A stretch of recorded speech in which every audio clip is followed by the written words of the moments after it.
मुनाफे की मंडी में जहां हम आपको कमोडिटी मार्केट की तमाम बड़ी खबरें बताते हैं, साथ ही आपके लिए इंट्राडे, पोजिशनल और लॉन्ग टर्म के हिसाब से भी बेहतरीन कॉल्स देने की कोशिश करते हैं। सबसे पहले अपने मेहमानों से आपका परिचय करवा दें। हमारे साथ आज 3 मेहमान होंगे। मनोज जैन है पृथ्वी फिनमार्ट से, साथ ही हमारे साथ प्रथमेश माल्या हैं एंजल वन से, और मधुर बियानी हैं दलहन के कारोबारी है, मिलर है, उनसे भी बातचीत होगी। एमडी हैं लक्ष्मी नारायण उद्योग के। शुक्रिया मधुर जी, आपने वक्त निकाला। सबसे पहला सवाल हम आपसे एलओपीज को लेकर ही करेंगे। हालांकि इन पूरी इंडस्ट्री इस बात की अनुमान लगाकर चल रहा था कि पीले मटर का जो ये ड्यूटी फ्री इंपोर्ट होगा उसे फरवरी तक बढ़ाया जा सकता है। उसी लाइन पर सरकार ने फैसला भी किया है। क्या होगा इसका बाजार पर असर? कारोबारियों के लिहाज से किस तरह से आप इसे देख रहे हैं? ग्राहकों के लिहाज से, कंज्यूमर्स के लिहाज से किस तरह से देख रहे हैं? और चने पर इसका क्या असर होगा? नमस्कार जी। नमस्कार सर। तो ऐसा है कि 2 महीने एक्सटेंड किया है गवर्नमेंट ने ड्यूटी फ्री इंपोर्ट को। अभी ड्यूटी फ्री है नहीं है, ये इंपोर्ट को अलाउ किया है 2 मंथ्स। ड्यूटी का एक सर्कुलर एक्सपेक्टेड है 1-2 दिन में। बाकी ऐसा है कि कंज्यूमर को सस्ती दाल देना, सरकार को भी मालूम है उनके पास बफर स्टॉक नहीं है, और सामने 2 महीने बाद नया सीजन है, तो शायद इसी को देखते हुए उन्होंने 2 महीना एक्सटेंड किया है।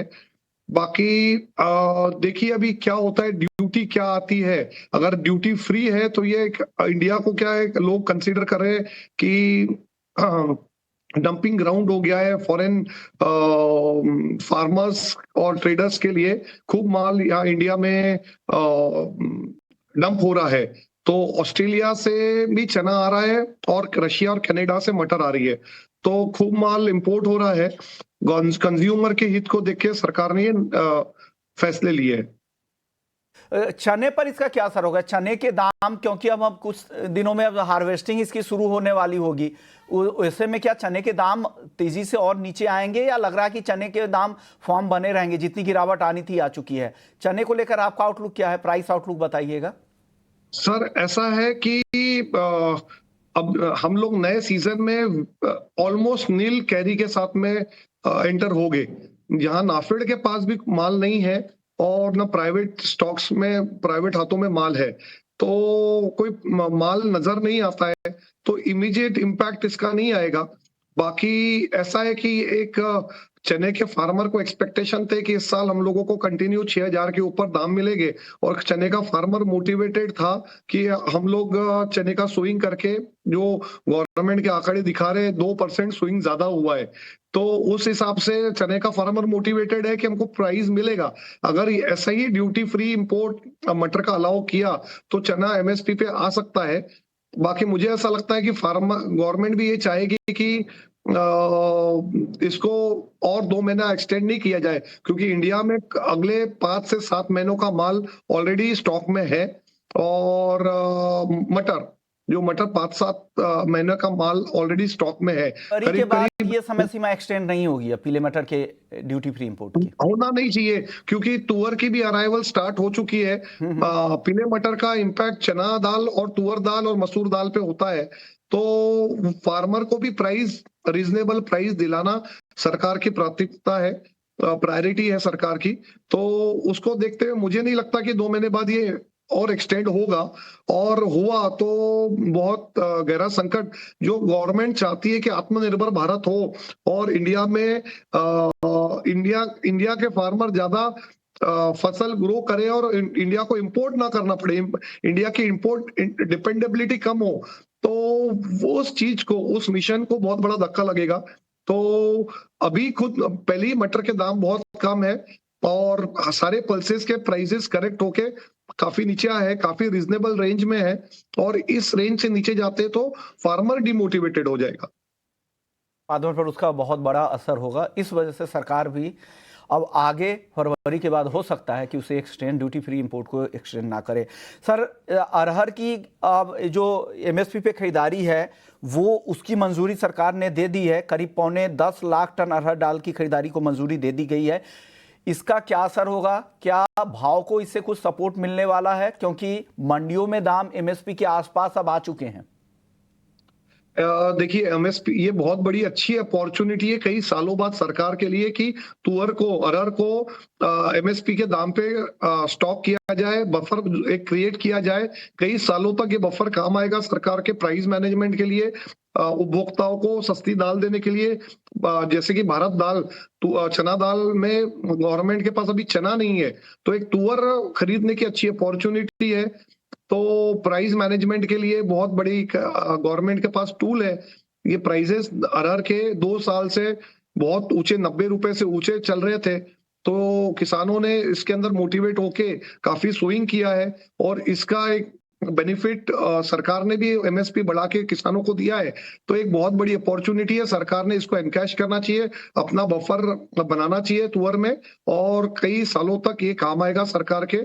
आने वाले सालों में ऐसा मुझे नहीं लगता है कि तुअर के अनरीजनेबल प्राइसेस बहुत बढ़ जाएंगे, तो उसको देखते हुए ये अच्छी अपॉर्चुनिटी है सरकार के पास। सवाल मधुर जी आपसे होगा, 2025 नए साल में कौन सी दालें सस्ती रहेंगी और कहां पर दालों की महंगाई जारी रहेगी? आपका अनुभव क्या कहता है 2025 के लिए? तुअर को देखते हुए तुअर का प्राइस रीजनेबल रेंज में रहेगा। वापस हम लोगों को तुअर की दाल सस्ती खाने मिलेगी। चने के लिए एक ऐसा अभी कहना बड़ा मुश्किल है। सोइंग हम लोगों के नजरिए में कम है, सरकार के नजरिए में ज्यादा है 2%। आने वाले समय में मौसम कैसा रहता है उसके ऊपर डिपेंड करता है। मुझे ऐसा लगता है कि चने में बहुत ज्यादा बड़ी मंदी नहीं आएगी, क्योंकि सरकार को भी माल 10 लाख टन खरीदना है, तो शायद एमएसपी पे ना आए। और तुअर एमएसपी पे है, तो ये दोनों एक प्राइस रेंज बाउंड रहेंगे। तुअर में भी यहाँ से मंदी नहीं है, क्योंकि सरकार आ जाएगी एमएसपी पे माल खरीदने के लिए। और चने में भी 100-150 रुपए के नीचे की मंदी नहीं लगती है, और उसमें 500-700 रुपए ठीक होते लगते हैं जनवरी फरवरी में, जहाँ डिमांड रहेगी।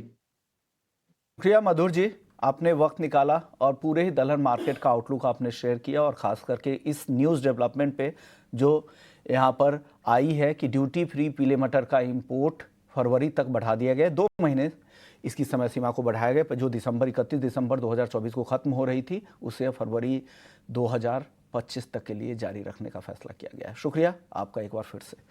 चलिए आगे बढ़ते हैं। एग्री मार्केट की बात हो रही है तो एग्री मार्केट के साथ ही शुरुआत कर लेते हैं।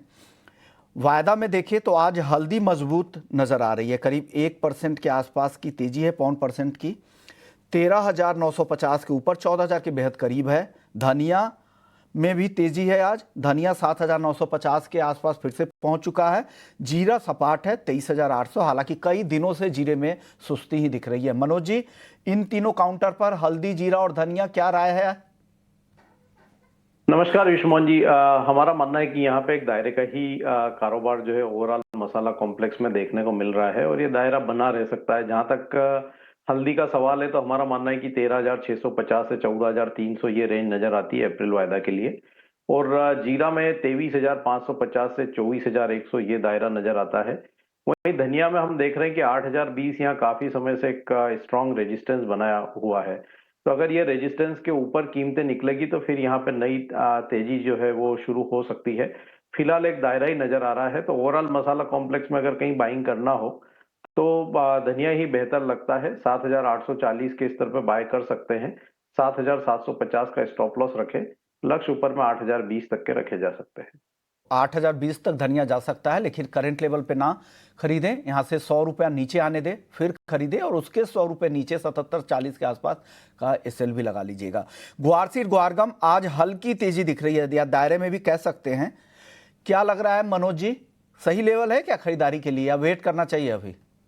नहीं, वेट करना चाहिए। दायरा ही हम कह सकते हैं 5,350 ग्वार के लिए, और ग्वार गम के लिए 10,500 एक रेजिस्टेंस बना हुआ है। तो ऊपरी लेवल्स पे मुनाफा वसूली करें, बाइंग के लिए थोड़ा वेट यहाँ पे डिप्स का करना चाहिए। पे खरीदारी करने की सलाह ग्वारगम और ग्वारसीड इन दोनों पर आ रही है। कैस्टर बताइए, कैस्टर आज आधे % की तेजी दिखा रहा है, 6,400 के आसपास है। कैस्टर में क्या लग रहा है मनोज जी?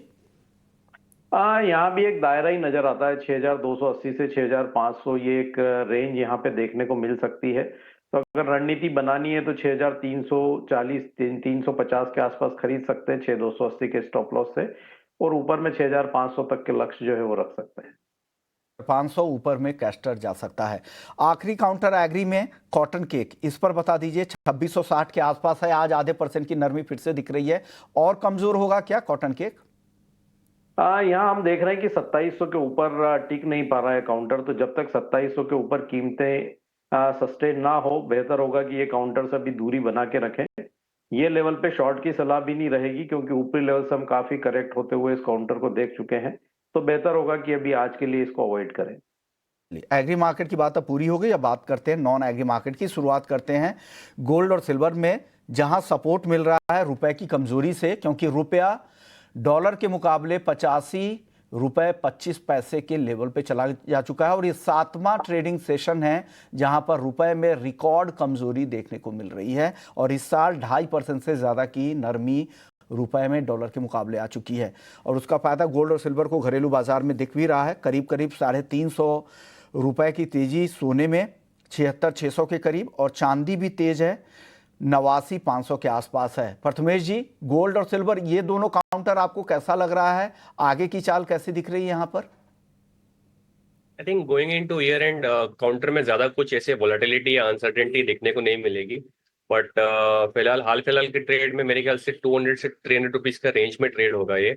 तो अगर जो ट्रेडर है उनको 76,450 के करीब जो फरवरी वायदा जो है बाय करना चाहिए। 76,370 का स्टॉप रखना चाहिए और टारगेट 76,650 की रखनी चाहिए। सिल्वर में मार्च वायदा 89,300 के करीब बाय करे, 88,900 का स्टॉप, टारगेट 90,300 पे रखे। ओके, तो 90,300 तक चांदी आपको जाती यहाँ से दिख रही है, यानी करीब करीब 900 रुपए की तेजी और यहाँ से आपको दिख रही है। क्रूड, आप बताइए मनोज जी, गोल्ड और सिल्वर पर आपकी राय क्या बन रही है? बिल्कुल दायरे का ही कारोबार है, क्योंकि इंटरनेशनल मार्केट में यहाँ पे हॉलीडेज के चलते कोई ज्यादा मूवमेंट है नहीं। भारतीय बाजारों में रुपी की उठापटक के चलते थोड़ी वॉलेटिलिटी देखने को मिल रही है। तो सोने में एक रेंज जो है 76,300 से 76,800 की रह सकती है आज के लिए। वहीं चांदी में हमारा मानना है कि 89 से 90,000 की जो रेंज है वो बनी रह सकती है। तो सोना और चांदी अगर दोनों में से कोई चीज लेना हो तो चांदी यहाँ पे बेहतर लगती है 89,000 के आसपास। 88,550 का स्टॉप लॉस रखे, लक्ष्य 90,000 तक के रखे जा सकते हैं।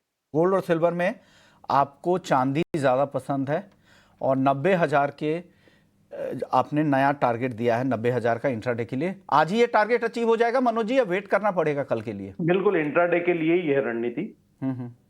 ओके, तो इंट्राडे के लिए 88,550 का स्टॉप लॉस भी लगा लीजिएगा। चलिए कच्चे तेल की चाल देखते हैं। क्रूड में तेजी दिख रही है, 6,000 के ऊपर है, करीब करीब आधे % की तेजी कच्चे तेल में है। और ब्रेंट क्रूड $74 के करीब है।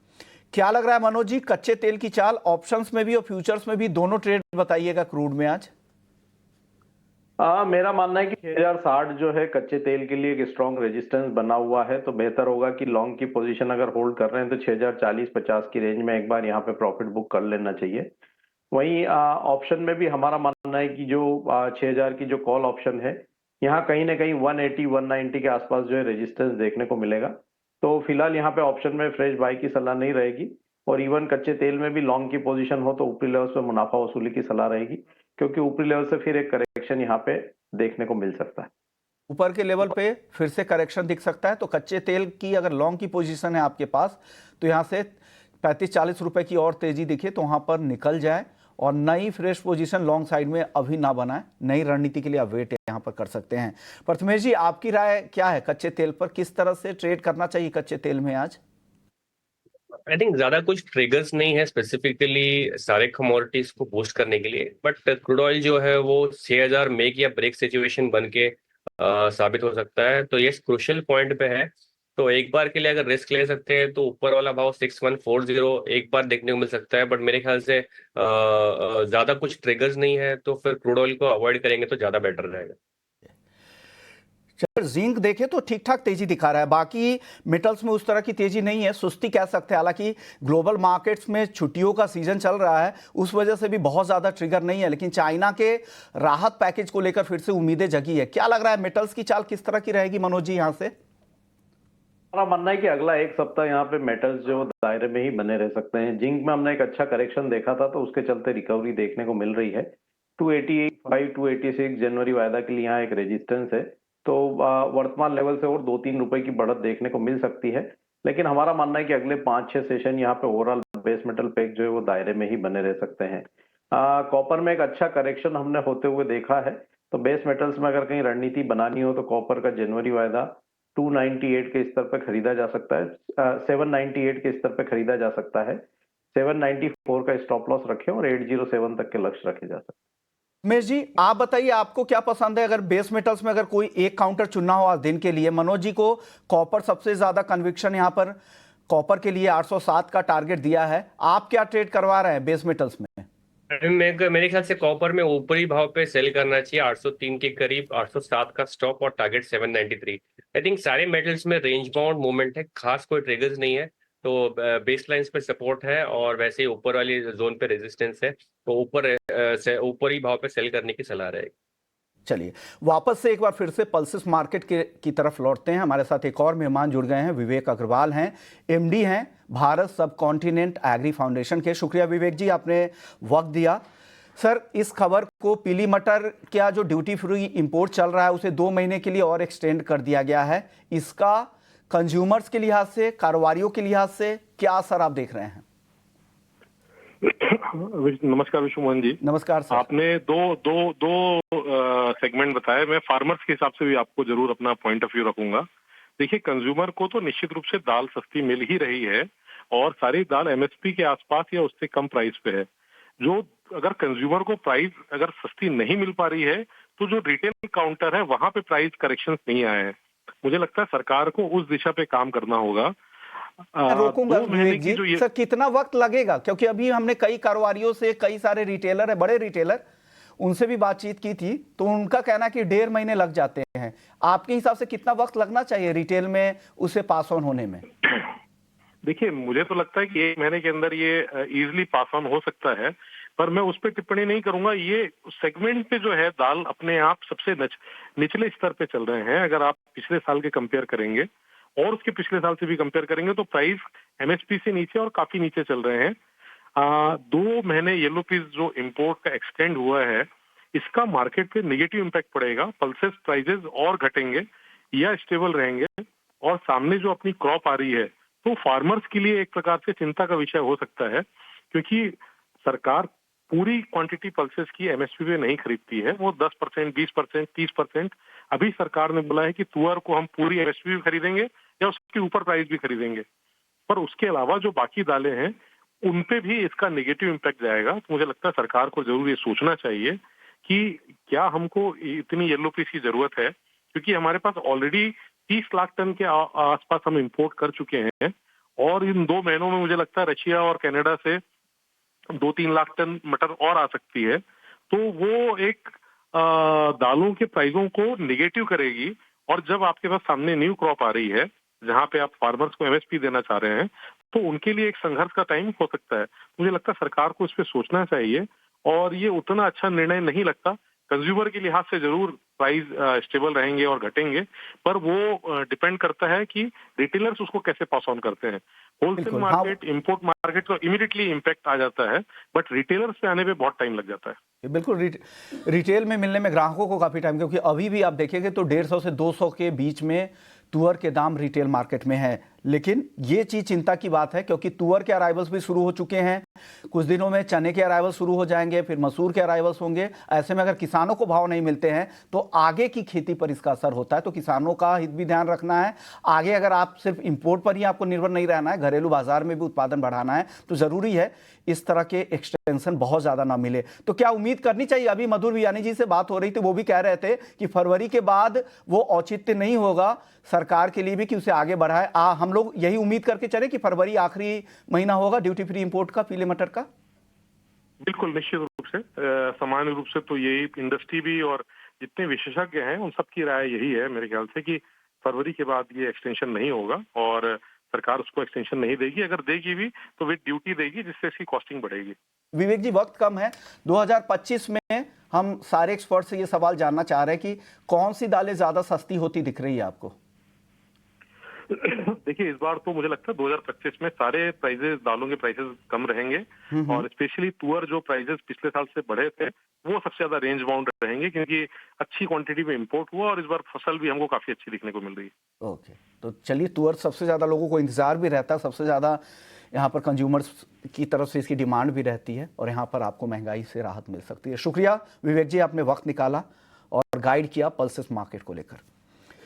चलिए वापस लौटते हैं। मनोज जी और प्रथमेश जी दोनों बने हुए हैं। अब आखिरी एक एक कॉल लेते हैं नेचुरल गैस को लेकर, क्योंकि यहाँ पर नरमी दिख रही है। 291 पर आज जनवरी का वायदा दिख रहा है। मनोज जी, एनजी कैसा दिख रहा है आपको आज? एनजी में हमने अच्छी रैली देखी थी और ऊपरी लेवल से कुछ हल्के करेक्शंस होते हुए नजर आ रहे हैं। हमारा मानना है कि जनवरी का जो कॉन्ट्रैक्ट है 285 के आसपास यहाँ पे अच्छे सपोर्ट जो फिर देखने को मिलेंगे।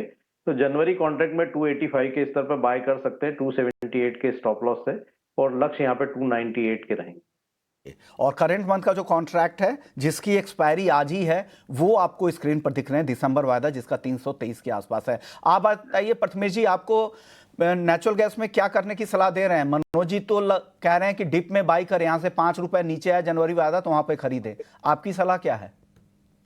कॉल ऑप्शन खरीदे जनवरी का 290 की स्ट्राइक 28 रुपए की प्रीमियम पे मिल रही है, 24 रुपए का स्टॉप, टारगेट 38 रुपए के लिए।